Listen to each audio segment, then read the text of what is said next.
I'm out here in this beautiful countryside of Rossville, Tennessee at the 901 Goats.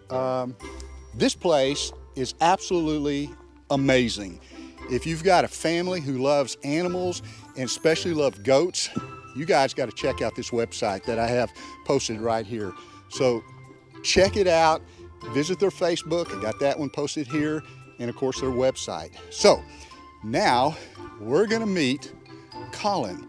He and his wife Lindsay own this beautiful place out in the country, and he's gonna tell us all about 901 Goat.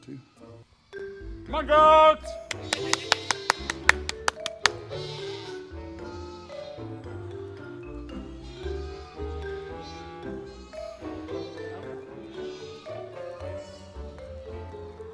Come on, goats!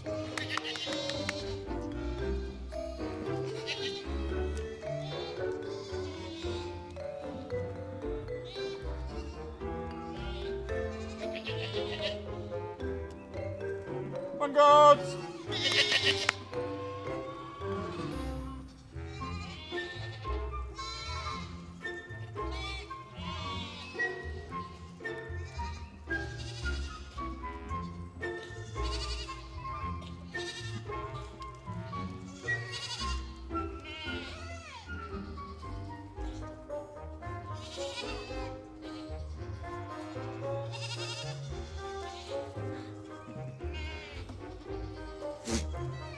Really? Scoop full of dust.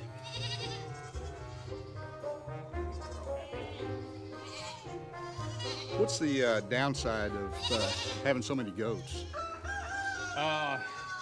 Overgrazing is always a problem.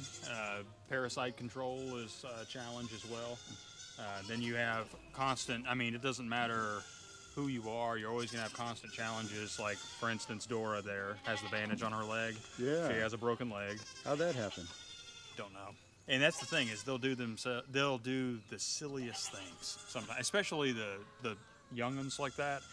They'll jump down off of something, jump somewhere they're not supposed to, get themselves just randomly bound up in something, and you just have to address it. That's the thing is a lot of folks that want to get goats, they don't realize sometimes there is a lot to them. They're actually in the advanced level of care category as far as medication and husbandry, everything that it takes to keep them healthy and address anything that may afflict them. Let's walk over here and see these. And tell me, how'd you start this thing? So when we moved here in 2010, we knew that we wanted to get involved as far as having some additional livestock.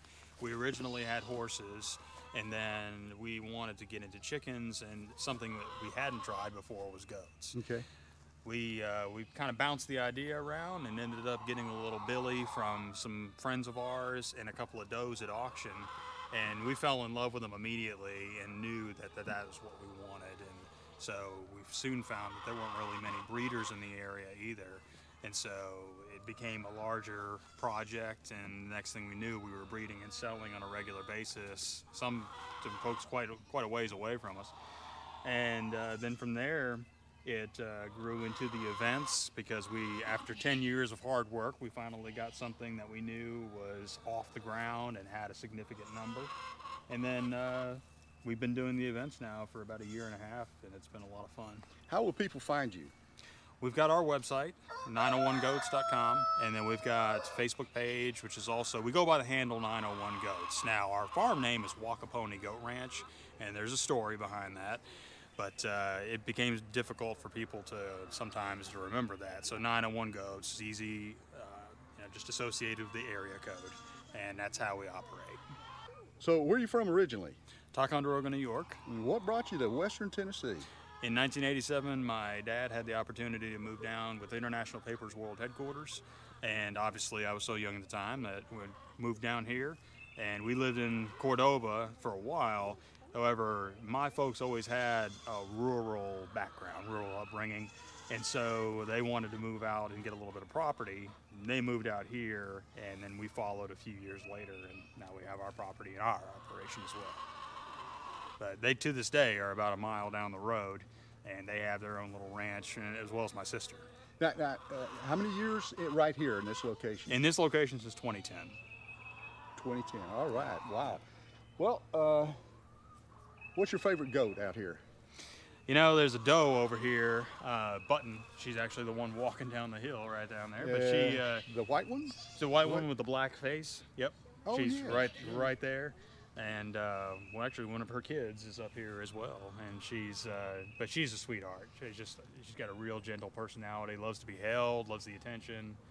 And so she's one of my favorites. But I'll tell you, the nice thing about goats, and when you get to know them and really spend time with them, they all have their unique voice, everything, their personalities, things that they like, things they dislike. There's a lot more to them than a lot of people realize. People think livestock are livestock, and there's really not a whole lot to them, but they all have their own personalities. And when you spend as much time with them as we do, you learn who likes what and who doesn't like certain things, and it's a lot of fun. So tell us about when people come out here for what kind of therapy? So the Goat Snuggles, it's a good way for people to just unplug, hang out, and these goats, they're very socialized from an early age. From 2 to 3 days old, we have them participating. They have access to their mothers, of course, but people can just hang out in an atmosphere and be away from technology and just let them sack out. A lot of them will fall asleep in your lap. They love the attention. They'll kiss on you, and it's just a nice serotonin release. And especially when people are going through a stressful time in their lives, if there's a family illness or something like that, or difficulty in school, it doesn't, any number of things. And it's a good opportunity for people to just hang out. And they're they just bring out a calm in people. And we've been popular with parents of special needs children as well. Yeah. They're very receptive to them, and it's been great. How long is a therapy session? We're here for about an hour, but we do birthday parties and events, and we're there as long as we're needed. Sometimes 2-hour, 3-hour sessions. The yoga sessions, sometimes what we'll do is multiple sessions back to back. Like if we travel to a school or a university, we may have 3 back-to-back 1-hour sessions because we can only facilitate so many people at once, of course. But we try to make sure the ratio is right to it's one person per goat. We don't want, if everyone theoretically is holding a goat, we don't want anyone to be left out. So we want to have enough animals for everybody. What's your long-term goal here? So the long-term goal, and the past year and a half with the events and everything has led us to this. We really didn't know what we were going to get into when we started out. And the events have been great, and we've really enjoyed traveling and meeting people. However, it's led us to know that we do want to expand and get more into the product production side. We've been doing soap recently and had good success with that so far. We're going to start attending festivals now that things are kind of blooming again after COVID shutting everything down. And then also we want to get into legitimized milk sales and cheese production. We're planning on building a facility this year that will allow us to produce. Because the other thing too is we don't want to get into it and not be able to keep up with demand. We want to ensure that we have our regular clients that can come out, and we always have product to sell them. So we're taking the slow road. We're going to get the facility. We're building up a stock of La Mancha breeding does and a buck, which are prolific milk producers. So the goal is to fully develop that side of the business over the next year or two and have everything that we need in place to be able to continue and not have any interruptions with sales or production. Right. So as far as the events go, we have a small barn on property here that we've done a lot of work to. We brought in a lot of rehab furniture and things like that so people can just have a nice spot to just come in and hang out. And it's very laid back. There's no flow to the session per se. It's just people typically will come in, and at first they don't know what to expect. It's a barn, and they're like, "Oh, where do I go? Can I touch them?" That's another question too. Is a lot of people are actually unaware that they love to be held and kind of coddled. Whether you're holding and walking around with them or just hanging out on a sofa, they just like the attention. And so we encourage people to pick them up and spend special attention, and invariably people find a favorite. They always find a favorite, somebody that they've fallen in love with. And typically, you know, we joke that we have to pat people down and not try to take goats home because they find someone and get really attached. But it's been fun, you know. And the nice thing is we meet all kinds of, you know, folks from so many different backgrounds, and it's always cool too when you have folks that have a childhood memory growing up with goats, or whole atmosphere brings them back to it. And it's just nice because a lot of people have those memories, and I think they sometimes even forget they have them. And so this just brings that back, and you learn about people quite a bit. The big thing about this is it's actually therapy for us to be able to bring something like this to people. There's not been, historically, not really been much like this in the area.